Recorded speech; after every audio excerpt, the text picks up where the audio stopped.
ក្រុមហ៊ុនដ៏ល្បីល្បាញរបស់ប្រទេសអូទ្រីសមានគម្រោងវិនិយោគ Carbon Car ឬហៅថារថយន្តកន្ត្រកខ្សែកាបនៅក្នុងប្រទេសកម្ពុជាស្របពេលដែលក្រសួងសាធារណការនិងដឹកជញ្ជូនជំរុញឲ្យមានការសិក្សាលម្អិតសិនជាការពិតណាស់ក្រុមហ៊ុនដ៏ល្បីល្បាញរបស់ប្រទេសអូទ្រីសដែលមានឈ្មោះថា Dupilme Group បានបង្ហាញពីគោលបំណងវិនិយោគ Carbon Car ឬហៅថារថយន្តកន្ត្រកខ្សែកាបនៅរាជធានីភ្នំពេញស្របពេលដែលថ្នាក់ដឹកនាំជាន់ខ្ពស់នៃក្រសួងសាធារណការនិងដឹកជញ្ជូនបានជំរុញឲ្យក្រុមហ៊ុននេះធ្វើការសិក្សាលម្អិត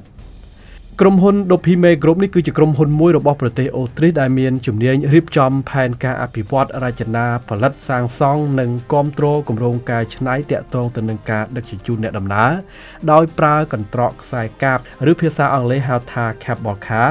ប្រកបដោយសុវត្ថិភាពប្រសិទ្ធភាពខ្ពស់នៅក្នុងតំបន់ទីក្រុងទីប្រជុំជននិងតំបន់ទេសចរណ៍នានាក្រុមហ៊ុននេះបានបង្ហាញចំណាប់អារម្មណ៍ក្នុងការវិនិយោគលើវិស័យដឹកជញ្ជូនសាធារណៈនៅក្នុងប្រទេសកម្ពុជាជាពិសេសនៅក្នុងភូមិសាស្ត្ររាជធានីភ្នំពេញយើងតែម្ដង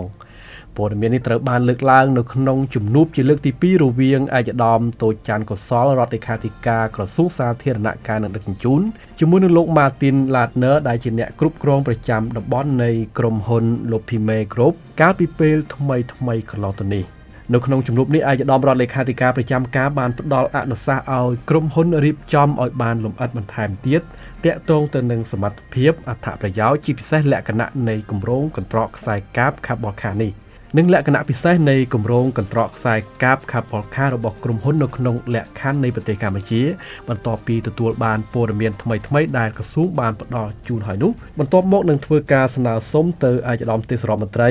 ដើម្បីសម្រេចលើគម្រោងសិក្សាដែលក្រុមហ៊ុនបានលើកឡើងនោះ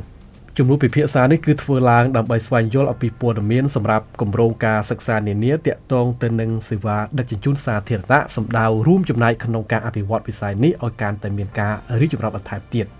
ឯកឧត្តមតូចច័ន្ទកុសលបានបញ្ជាក់ថាជំនួបនេះធ្វើឡើងក្នុងគោលបំណងដើម្បីស្វែងយល់ពីព័ត៌មានសម្រាប់គម្រោងការសិក្សានានាទាក់ទងទៅនឹងសេវាដឹកជញ្ជូនសាធារណៈក៏ដូចជាព័ត៌មានគម្រោងផ្សេងៗដែលកំពុងអនុវត្តជាពិសេសគម្រោងពាក់ព័ន្ធទៅនឹងការដឹកជញ្ជូនសម្ដៅអនុញ្ញាតឲ្យក្រុមហ៊ុនអាចសិក្សានៃការតភ្ជាប់ប្រតិបត្តិការរបស់ក្រុមហ៊ុនជាមួយនឹងគម្រោងដែលមានស្រាប់ឬគម្រោងកំពុងសិក្សាទាំងនោះដើម្បីរួមចំណែកក្នុងការកាត់បន្ថយនៃការកកស្ទះចរាចរណ៍ក្នុងរាជធានីភ្នំពេញនិងទីប្រជុំជននានានៅក្នុងប្រទេសកម្ពុជា